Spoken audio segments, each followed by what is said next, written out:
Opa! Ó o cara aqui, ó. 50 conto, velho. O cara não quer brincar, não, hein?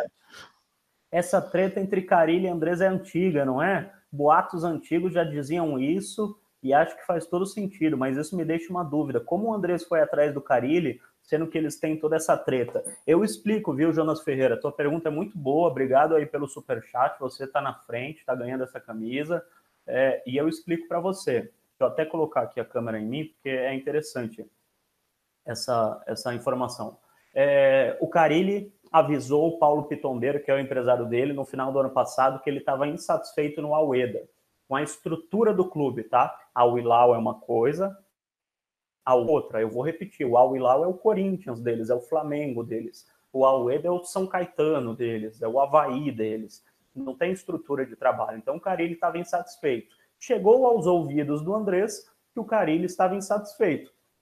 Isso quem me falou foi uma pessoa muito importante lá do Corinthians em novembro, tá? Muito antes do Carille ser anunciado como técnico do Corinthians. O Jair Ventura ainda era o técnico e essa pessoa me falou, cara, o Carille tá na praça. Se o Corinthians não pega, o São Paulo estava na época de mandar o Aguirre embora. O Carille poderia pintar no São Paulo. Se o Corinthians não pega o Carille naquela oportunidade, o que não iam falar se ele pintasse no São Paulo em dezembro?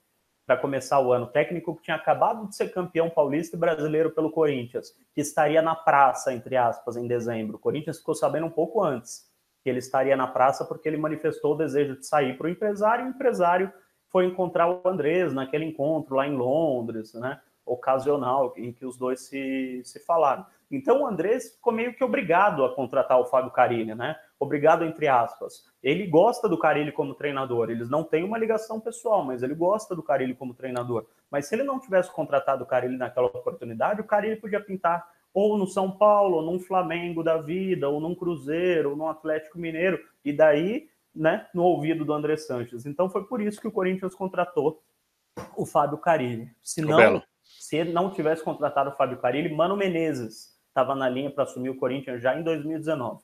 Fala, Turco. Então, é isso que as pessoas têm que saber separar. Eu lembro que quando o Carille saiu, muita gente ficou falando, não, ele saiu porque o Andrés não gosta dele, não sei o quê. Tem que separar. As pessoas, Ricardinho não falava com o Marcelinho, o Rincon não falava com o Edilson. As pessoas são profissionais. O Andrés, como o Belo falou, gosta do profissional Carille, mas pessoalmente eles não têm uma relação de vem na minha festa, vou na sua casa, esse tipo de coisa, como o Andrés tem com outros, com o Mano, por exemplo. Então tem que separar esse tipo de coisa. Eu lembro que quando saiu. Uma coisa, o Andrés também não tinha com o Tite essa relação. Também com o Tite, né? Quem tinha mais com o Tite era o Roberto de Andrade, né? O Roberto de Andrade tinha um forte com o Tite. Mas é isso. Eles separam, eles sabem separar. Eu não gosto, mas não tem problema quanto a isso. E quando ele saiu, muita gente falava assim: foi por causa do Andrés, por causa do Andrés. Não é por causa do Andrés, ficou por causa do dinheiro. Ele saiu por causa do dinheiro. E se ele sair agora, vai ser por causa do dinheiro também. É isso que tem que separar. Não é porque o Andrés quer que ele vá embora. O Andrés sabe que vai cair na cabeça dele se o Carille sair. Porque eles vão falar, e aí, o Andrés contratou outro cara ruim, esse tipo de coisa. Então, ninguém quer que o Carille saia. Mas é aquele negócio, o Carille aparecer uma proposta, se o Carille quiser sair, ele vai sair e o Andrés vai aceitar e tentar atrás de outro treinador. Mas tem que separar esse tipo de coisa. Eles não se falam, essa coisa, não tem uma relação próxima como tem com outros e só, ponto. Gosta do trabalho, é profissional e segue o jogo.